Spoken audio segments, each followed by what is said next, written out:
तो आप लोग कंफर्टेबल हैं जुडिशियल कमीशन, क्योंकि आगे इसी जुडिशियल कमीशन ने जजेस की अपॉइंटमेंट भी करनी है। होने या ना होने का है ही नहीं, कंफर्टेबल होने या ना होने की बात तो है ही नहीं।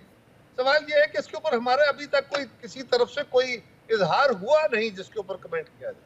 सही। और ये हुकूमत जो है, इसके साथ आप जाहिर है कि आपने कहा कि हम एक मजबूरी के तहत इस सिस्टम को सहारा देने के लिए, कंटिन्यूटी के लिए हमने पीपल्स पार्टी ने ये फैसला किया, मरकज़ी मजलिस आमला ने कि अब क्योंकि पीटीआई नहीं मान रही तो हमने नून लीग के साथ ही खड़ा होना है, आपने वो कर दिया। ये सिलसिला कब तक चलता रहेगा? कंटिन्यूटी के लिए आप कब तक सपोर्ट करते रहेंगे? यही शहबाज शरीफ की हुकूमत रहेगी या काबीना में आप शामिल होंगे, अपना हिस्सा बकदरे जुस्सा लेंगे, पार्ट ऑफ द कैबिनेट बनेंगे क्या, या फिर अगले 4 साल ऐसे ही सपोर्ट करते रहेंगे?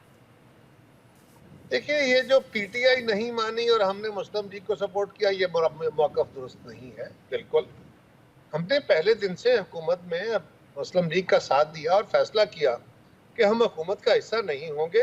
नहीं, पीपल्स पार्टी के लोग कहते हैं कि हमने पहले पीटीआई को ऑफर किया कि आप मेजॉरिटी पार्टी हैं, आप बनाएं हुकूमत, हम साथ देंगे। जब उन्होंने इनकार कर दिया फिर आपने नून लीग की तरफ गए आप। ना ईसा, जरा इस बात को जो आप फरमा रहे हैं इसको खुद सोचिए। जिसने भी कहा पीपल्स पार्टी की तरफ से, आप सोचिए क्या पीटीआई मेजॉरिटी पार्टी थी इलेक्शन के बाद?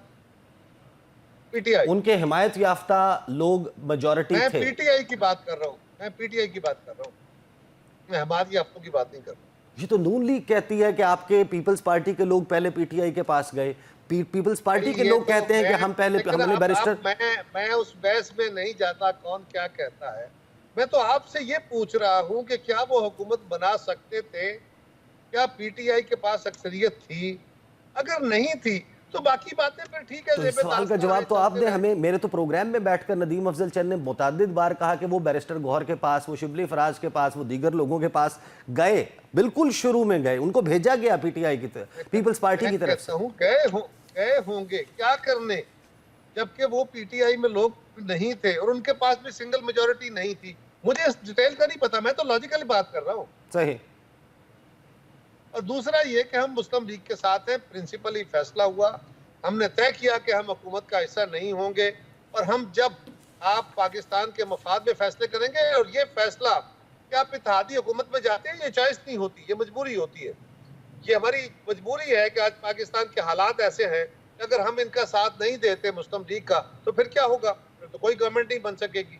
और फिर क्या हो? फिर नए इंतखाबात हो तो क्या उससे स्टेबिलिटी आ जाएगी? और फिर अगर स्प्लिट मैंडेट आ गया फिर क्या हो? तो कई सारी चीजें हैं जिनको सामने रख के आप सियासी फैसले करते हैं। और हम तावन की शर्त सिर्फ एक है कि अगर आप हमारे साथ मुशावरत करके और मुल्की हालात के पेश नज़र दुरुस्त फैसले करेंगे तो हम आपके साथ हैं, नहीं तो हम आपको अपने नुक्ता नज़र पे कायल करेंगे और आपको हमारी बात मान